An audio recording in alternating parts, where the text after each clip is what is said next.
Je voudrais revenir sur la question du colonialisme. L'Europe occidentale ne doit pas avoir honte de son passé colonial. L'Europe occidentale, j'entends par là la façade atlantique, je n'inclus pas dans cela ni l'Allemagne ni l'Italie. J'inclus la péninsule ibérique, la péninsule française, si on peut dire, et au nord le Royaume-Uni et les Pays-Bas et plus généralement le Benelux. Ce sont là des puissances qui ont rayonné, qui ont colonisé, qui ont civilisé le monde.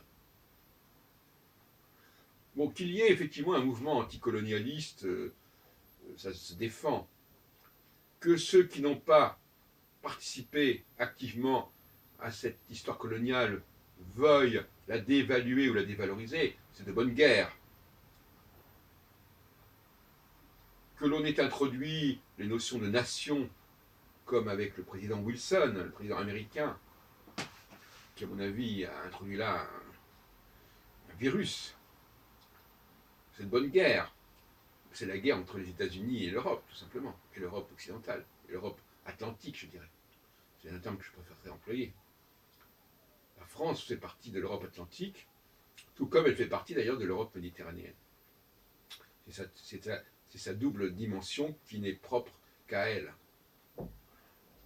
Même si on peut considérer que l'Espagne aussi a une façade atlantique et une façade méditerranéenne. Et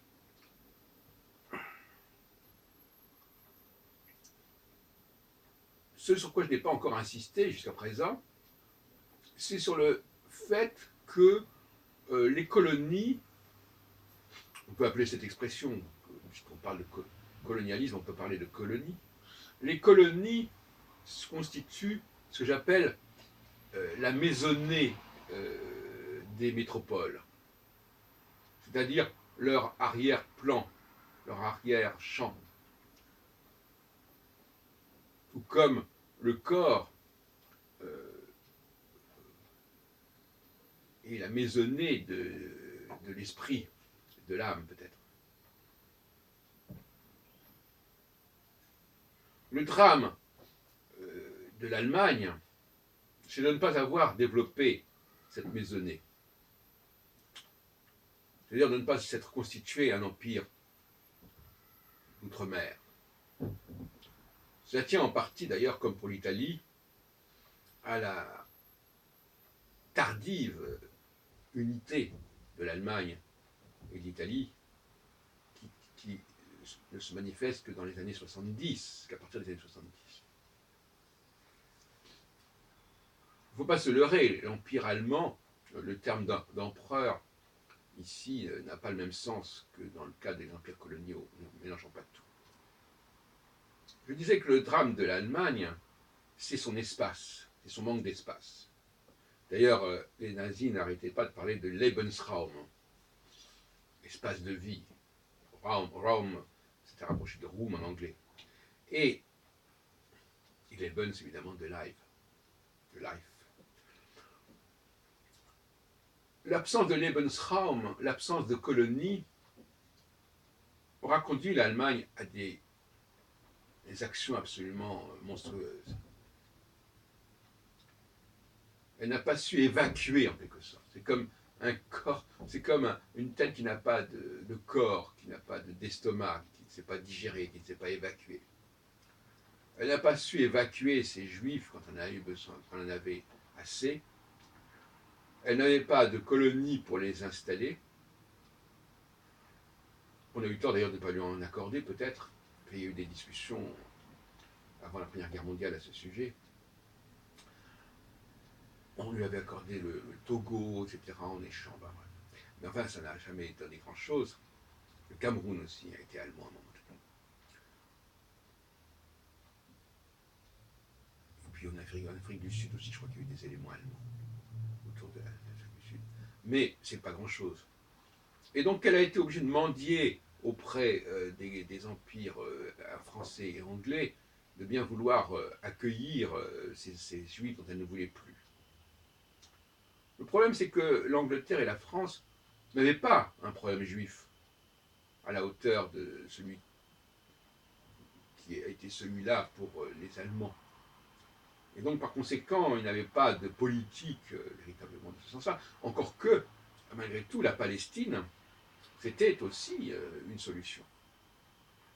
Mais une solution qui a été trouvée aux dépens d'un autre empire, qui est l'Empire ottoman, et qui a été considérée finalement comme une colonie.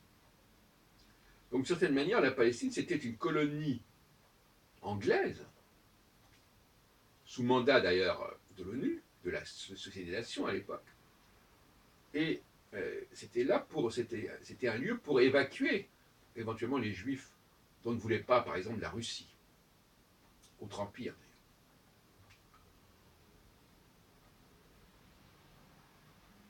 La France d'ailleurs, d'une manière symbolique, lors de l'affaire Dreyfus, a envoyé Dreyfus dans ses colonies, au bagne de Cayenne, en Guyane, tout au nord de l'Amérique du Sud.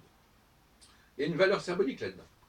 De même que la Russie stalinienne avait créé le Birobidjan, une sorte d'État juif à l'est de son empire, qui était censé accueillir les Juifs. C'était aussi là une solution au sein même de l'empire. Et donc, on voit bien par comparaison à quel point l'Allemagne était démunie, parce qu'elle ne s'était pas structurée de manière cohérente. Elle n'avait pas structuré ses arrières, en quelque sorte. Elle n'avait pas les arrières qu'avait la France, qu'avait l'Angleterre. Et si elle s'était structurée, si elle s'était constituée un empire au-delà des mers, eh bien, elle aurait certainement trouvé une solution.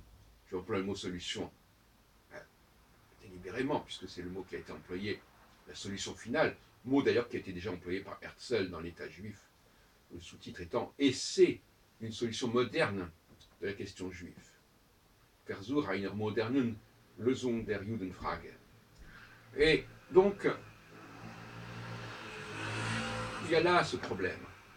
Mais ce que j'entends par là, c'est que l'empire, c'est, en fin de compte, la nation qui se donne un corps, qui se donne un prolongement. Donc, ce que j'appelle une maisonnée, c'est-à-dire quelque chose qui gravite autour, comme un soleil autour desquels gravitent les planètes. Les colonies, ce sont des satellites. Et d'ailleurs, on a employé le mot satellite, comme vous le savez, pour peut-être parler des pays satellites de l'URSS. C'est un autre problème, mais enfin, l'URSS aussi était un empire. Et le bloc communiste aussi était un empire. Et l'Union européenne aussi est un empire. Mais, lorsque la France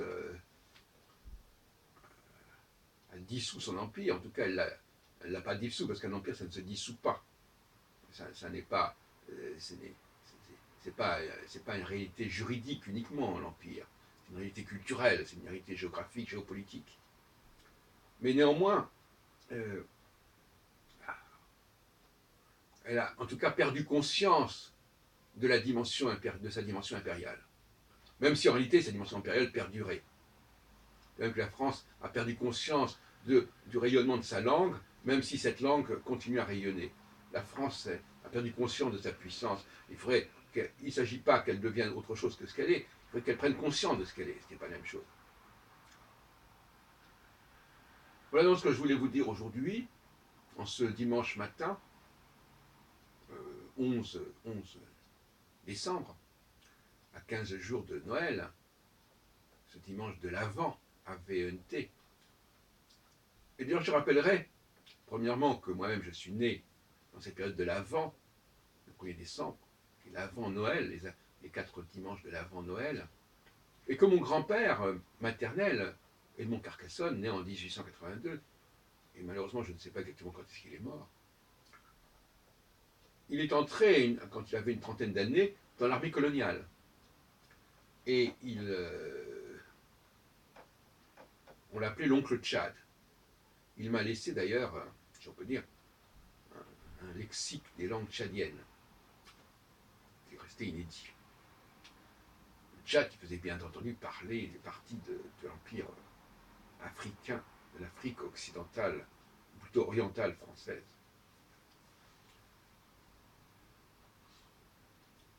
Lui-même, d'ailleurs, Edmond Carcassonne, qui s'était exilé à une époque en Argentine. Et il avait emmené sa future femme, ma grand-mère, et ma mère elle-même est née en Argentine, en 1913, à Aedo, à côté de Buenos Aires, ce que j'ai été visiter d'ailleurs il y a une quinzaine d'années. Donc, voilà ce que je voulais vous dire, c'est que la France, les grandes puissances occidentales, se sont toutes constituées des empires, que ce soit le Portugal, que ce soit l'Espagne, que ce soit la France, que ce soit l'Angleterre, que ce soit les Pays-Bas. Et ça constitue une unité, et ce que j'appelle l'Europe de l'extérieur, qui ne doit pas lier son destin à l'Europe de l'intérieur. Je suis pour une sorte de Brexit, mais à un autre niveau, une sorte d'Atlexit, c'est-à-dire l'exit, la sortie de la façade atlantique de l'Europe. Et d'ailleurs, je pense que l'Allemagne et la Russie constituent cette Europe intérieure. Et j'y vois comme signe le pacte germano-soviétique de 1940, ou 1939 d'ailleurs, je crois en réalité, qui envisageait le partage, un nouveau partage de la Pologne entre les Allemands et les Russes, ce partage qui a d'ailleurs déclenché malheureusement la guerre mondiale, puisque la France et l'Angleterre ont jugé bon, et à mon avis c'était une erreur, de déclarer la guerre à l'Allemagne quand l'Allemagne a envahi la Pologne pour des raisons d'alliance, et on sait que les réseaux d'alliance ont eu des effets catastrophiques sur les guerres, puisque c'est aussi par des réseaux d'alliance que la Première Guerre mondiale s'est produite. Donc je suis pour une sortie de ces pays, de ces 5, il y a déjà l'Angleterre qui est sortie, de ces 4 autres empires, qui doivent cultiver leur propre identité impériale. Et cette identité impériale, elle est incompatible, visiblement, avec l'identité nationale du reste de l'Europe. Il ne faut pas oublier, n'est-ce pas, que les colonies ont servi bien souvent à exiler des personnages non désirés. Elles ont servi d'exutoire, comme on dit, le mot exutoire venant du même mot que exit.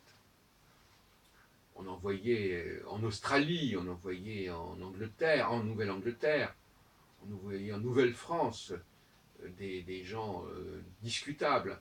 On en envoyait en Nouvelle-Calédonie, après la guerre de 70. Donc c'était une façon d'évacuer. C'était un mode d'évacuation qui pouvait d'ailleurs ne pas durer indéfiniment. Parce qu'il y a eu des retours de ces périodes, de ces endroits, comme Dreyfus, comme on a dit, comme Louise Michel. Et le problème de l'Allemagne, c'est qu'elle n'avait pas cette stature. Et donc il faut qu'elle assume son passé, avec les problèmes qui sont les siens, et les stigmates qui sont les siens, tout comme les pays européens à vocation impériale doivent assumer les leurs. Nous avons chacun nos passés assumés. L'Allemagne doit assumer sa Shoah, et la France et l'Angleterre et d'autres pays doivent assumer leur passé colonial.